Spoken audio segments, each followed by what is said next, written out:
Twisted Christian back with the episode as the Dinar Turns. Pretty crazy, huh? Here we are on September 30th, 2019. And there was a lot of predictions said about September. For those of you who are in the Dinar community, as you can see, we are still at the same place. But today I'm just going to be discussing several different things. As many of you know, the U.S. placed more sanctions on Iran. And this is to try to get, to pressure Iran into doing all the things that the United States wants it to do. And this does relate to Iraq. Because it's interesting that nothing is said when they do place sanctions on this country, that there's no real words for Iraq. There's no, hey, Iraq, you can't do this. You got to follow these rules. It seems like they get to break the rules. Here it says, Iranian bank opening 7 branches in Iraq.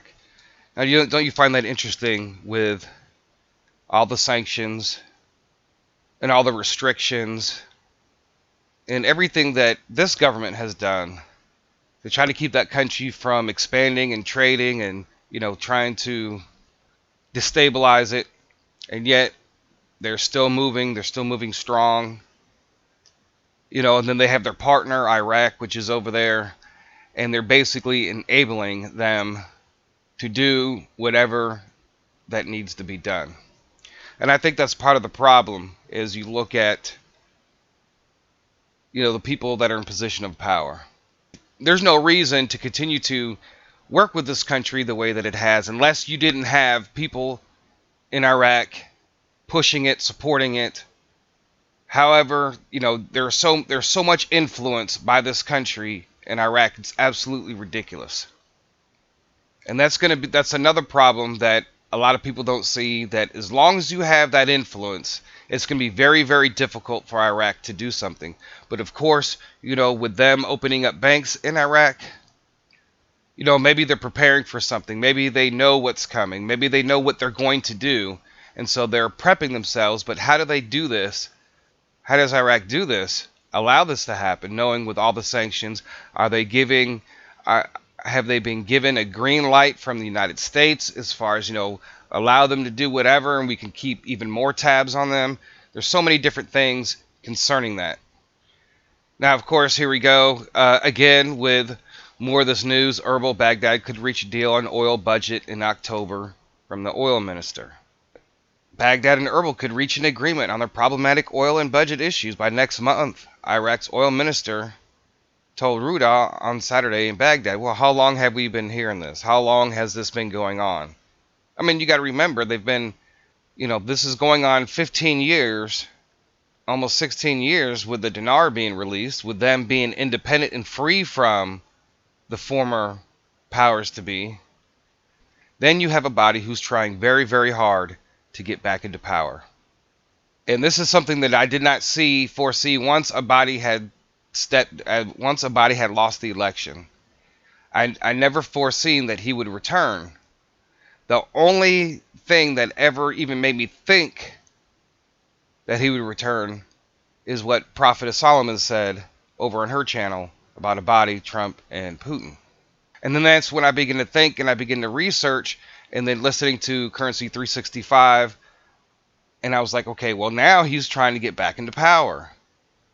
He's using his influence, he's using his party to try to get back into power.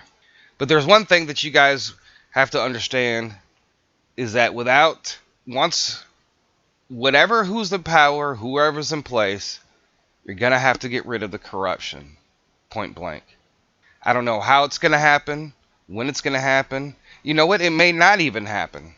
They still might revalue with all these crooked people in place. And we all know that, eventually, even though Iraq will do this, and they'll change the value, and people will be happy, and knowing how they run their politics now, I can't really see them staying wealthy for very long. But I also want to say this, too, as well. It's one of the reasons, this whole thing that's one reason why we need to stay away from people who, there's a lot of people that give time frames. And that's fine. I think that's okay. Hey, this looks like a good window. This looks like a good window. And in the Dinar community, there's a lot of people who have called the RV. I'm talking about gurus who still speak today, and yet they still do call the RV this weekend or that weekend or this holiday or whatever, and they're still doing it. So we have to keep ourselves to a point to where, okay, the only intel that we have right now is divine intel, right? We can look at all the news articles.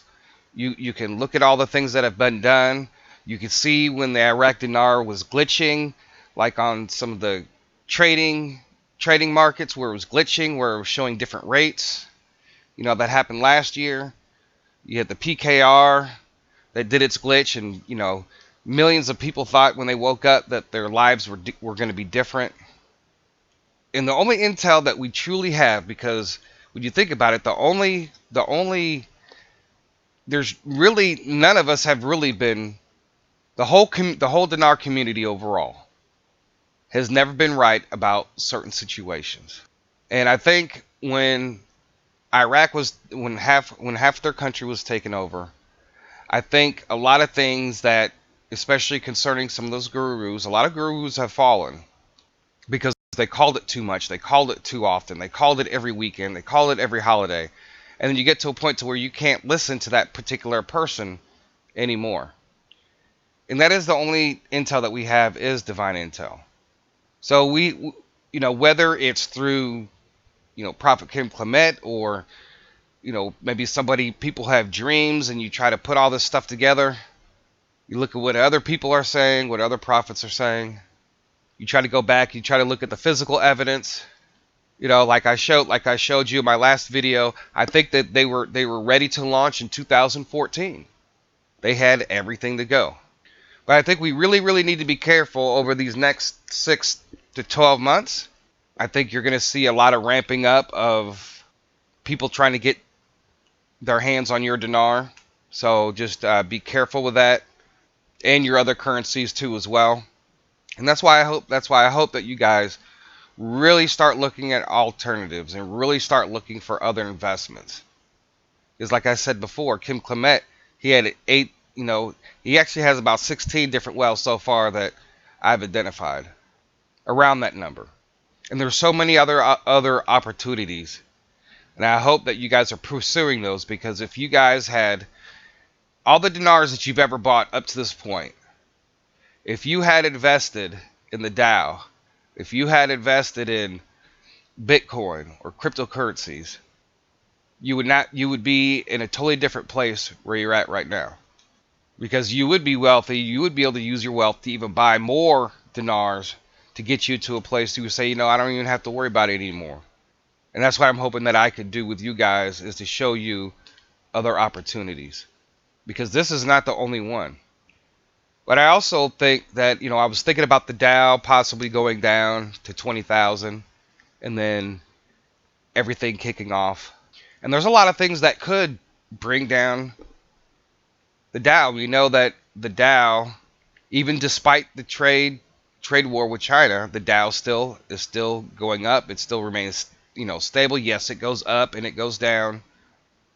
But despite all that, I think a lot of people thought that the Dow would start dropping. But you know what? Companies are moving out of China. And I've been reading articles about that.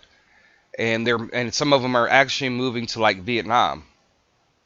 You know, which is going to help Vietnam. For those who are invested in the dong, yes, maybe this whole trade war is a good thing. You spread out some of that wealth that China has built up and taking jobs from all over the world.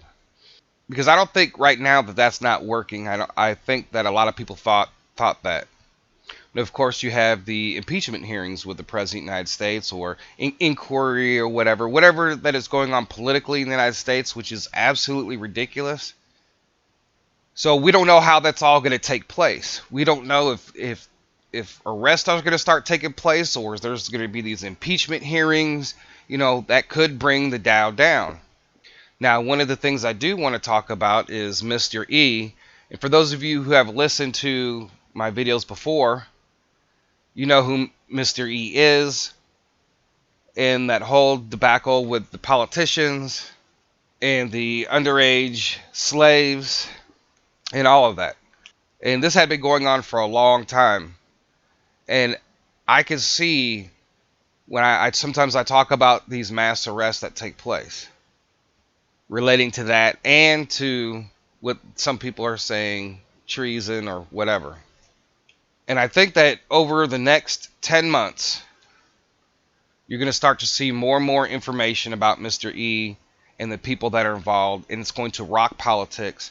It could have an effect on the Dow. It just all remains to be seen. If you put all these different things together as far as what's going on with the impeachment query, and then you got Mr. E, and I think that, you would think that after all this time since Mr. E was rearrested and he was allegedly cooperating, you would think that you would see a lot more people going down right after that, but you didn't. But I think it's also a political strategy.